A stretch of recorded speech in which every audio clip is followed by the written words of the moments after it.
Hey guys, it's Danielle. I haven't filmed a video in a while, so figured I might as well do that today. So I'm going to be basically answering some frequently asked questions about certain body piercings, specifically vertical labret and stretched ears. So let's jump right into it. I literally just looked up some questions about that like a lot of people ask about certain piercings and also these piercings and questions I've gotten personally, and I'm just gonna answer them so more people have like knowledge on it, I guess. So yeah. So the first little group of questions is for the vertical labret, and I've had it now for a couple months maybe. So yeah, first question, does it hurt? It's obviously different for everybody. Personally, it did not hurt at all for me. It literally just felt like a little pinch. It was easy. Like, the only thing that happened was like my eye twitched a little bit, but that was literally the only thing that happened. The next question is, will it scar if and when I take it out? Yes, it will scar. Like most piercings, it will scar. I still have scars on my ears from really old ear piercings, so yes, it will scar. The next question is, will it affect eating, kissing, and oral sex? In the beginning, it will. After about 8 to 10 weeks and it's fully healed, it'll be fine. It will be hard at first, so what my piercer told me was to stay away from oral sex and kissing for that amount of time and eat softer foods so it doesn't fuck around with the piercing. So yeah, it does get better though.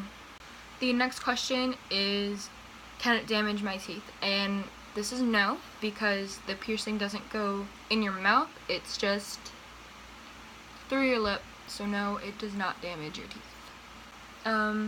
Next, why is the initial post so long?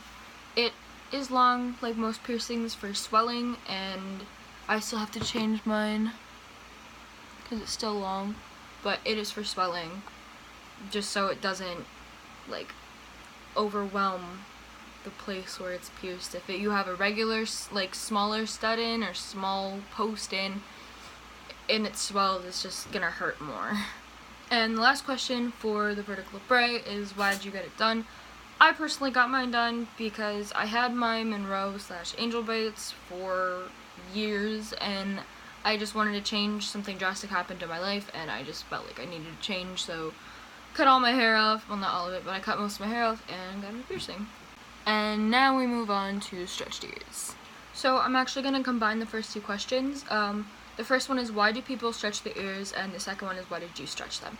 So everyone has different reasons for why they stretch them. I know some people, it could be cultural.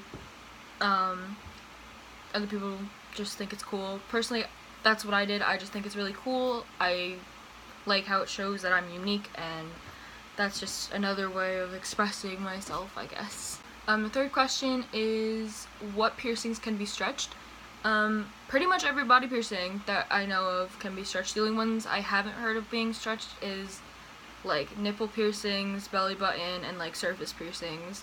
Those are the only piercings that I haven't heard of being stretched. And dermals, I guess, but yeah, pretty much everything other than that can be stretched to my knowledge. How often did you stretch them?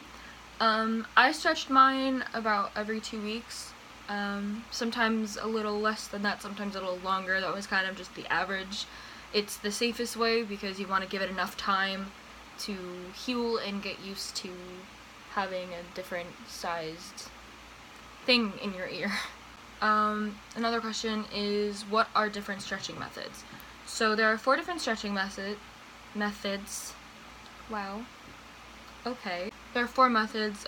Tapers, which is probably the most well-known method because, you know, it's basically like when you buy a pair of plugs, they come with tapers usually. The next one is the taping method, which I used a little bit.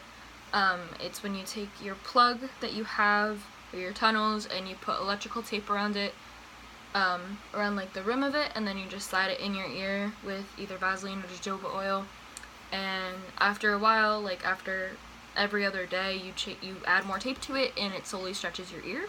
Third method is ear weights. I never used ear weights. I think they kind of creep me out, but they're basically just literally weights that you put on your earlobe when there's no jewelry in it, and they just drag your ear down and they stretch it.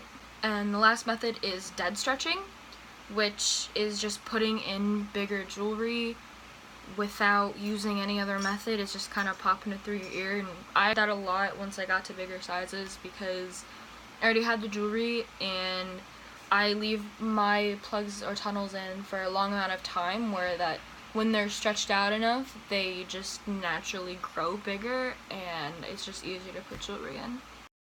And the last method is dead stretching, which is basically just putting in jewelry without using any other method. I used it a lot when I got to bigger sizes.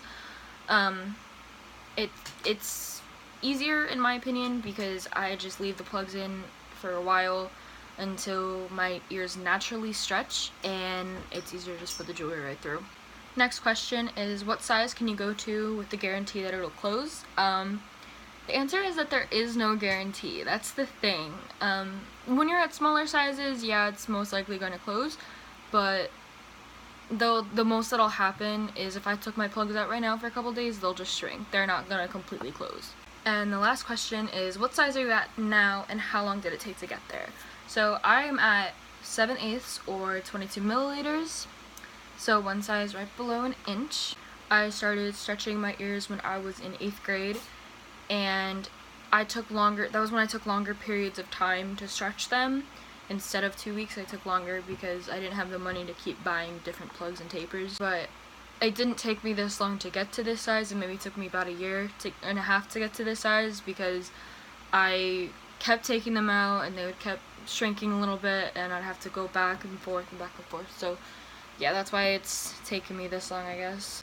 So yeah, that is some frequently asked questions about a vertical labret and stretched ears, and I hope you guys enjoyed the video. If you guys did enjoy this video, be sure to give it a big thumbs up and subscribe. And if you want, you can click the little bell button and get notified whenever I post a video. It's not very often, but I try to make it as often as I can.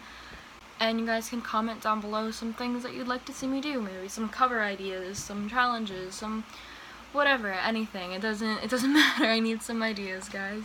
I'll also have some of my social media down below, and hope to see you guys soon.